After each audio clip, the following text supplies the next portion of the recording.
James, Atlas Numismatics is the go-to website for me when I'm looking for world coins of high quality or metals or ancient coins. I always like looking at your booth because you bring incredible coins to coin shows. You had something in your booth that I had never seen before. I'm a big fan of Swiss coins, 10 and 20 franc gold. The big 100 franc gold coin is always a collector favorite, but I've never seen a 100 franc gold coin like the one you have. Can you tell me about it? Sure. So in 1925, the Swiss minted a 100 franc denomination for circulation. It's the only 100 franc intended to circulate, struck in the 20th century from Switzerland. They also made in gold. They also made commemorative pieces, but it's a popular type as a beautiful personification of Helvetia, that's Switzerland, on the obverse. It was struck at the Bern Mint, and the circulation strikes have a low mintage of 5,000 pieces. But this is a special coin. It's not a circulation striking. So what do you, why, I mean, it looks like a proof to me. For Swiss coins, both of the grading services designate special strikings as specimens rather than proofs. It doesn't seem that there are exact mint records of special striking, of the numbers for special strikings. So this is the only specimen striking graded by either service. It has frosted devices, it has deeply mirrored fields, it has very sharp rims. And in Switzerland, they would call this piece an Erstabschlag, meaning a first striking. You find them for the miners, you find them for the silver, you find them for the gold. They are extremely rare for the gold coins, and this is currently the only example I've been able to find in the auction records of a 1925 Vernelli 100 franc struck to this standard.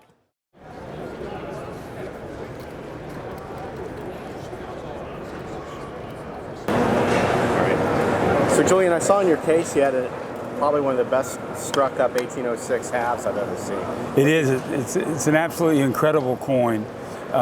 It's a scarcer Overton variety, so it's the finest known of that, and it's spectacular condition. It's fully proof-like, actually to the point I actually thought it could have been a proof when I first got it, but it's fully proof-like, fully struck. It's just an incredible coin. Yeah, I mean, what amazed me about it is like the dentals are just, I mean, they're razor sharp and they're raised. Right. You know, I wouldn't have suspected it was a regular circulation strike. No, I don't know. You know, I don't know what they did in 1806, but this is a special coin. And of course, it came from a die that they didn't make very many of, so that's one of the reasons. So what's the provenance of this piece? I'm selling this for a client who's owned it since the 1970s, and he purchased it from Ed Milas from Rarecoa. Ed was always a big enthusiast of early American coins, and he's had it my client's had it this whole time, and it's just it's just an incredible piece. It's got nice iridescence and beautiful colors to it. It's got the full proof-like surface to it. It's just an incredible piece. So what's the estimated value of this coin? $125,000. Wow.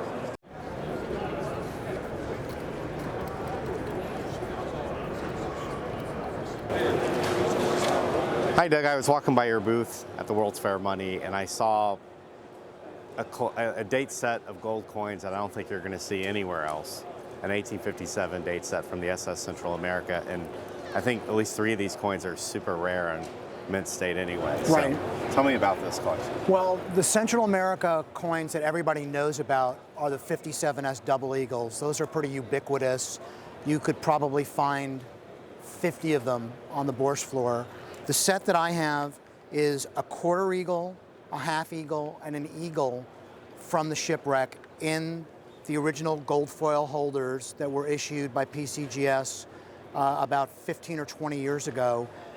The quarter eagle is graded MS62, and the half eagle and the eagle are graded MS64. And the half eagle and eagle are, if not the finest known, one of the 2 finest knowns for the specific date.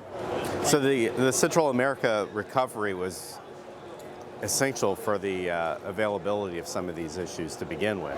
Basically, Type 120s were almost, with the exception of the 1861, they were almost unknown before the couple of shipwrecks that have come up in the last 15 or 20 years.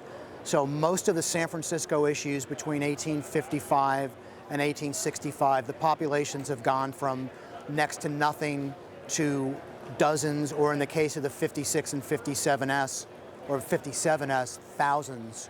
And that's been a really, really good boon for the Type 1 market. It's the 57S20 is sort of the gateway drug that gets people into collecting Type 120s.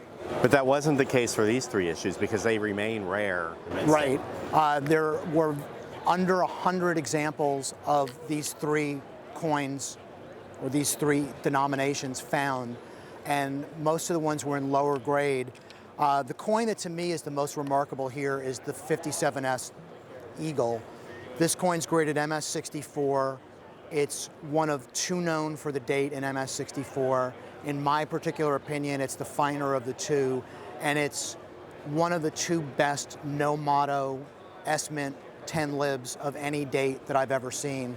The other one being an 1865S from the brother Jonathan that was also graded MS64. And what are the other two? The second coin is the same date, half eagle in MS64.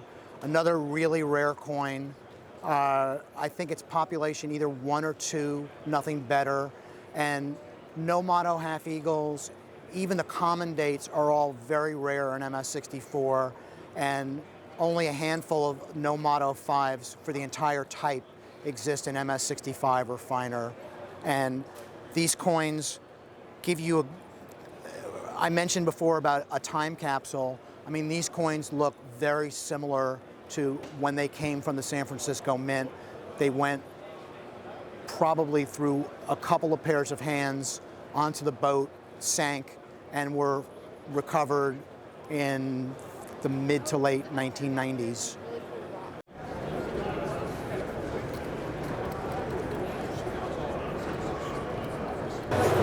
So this is the first time you've shown this this Brussels Hoard.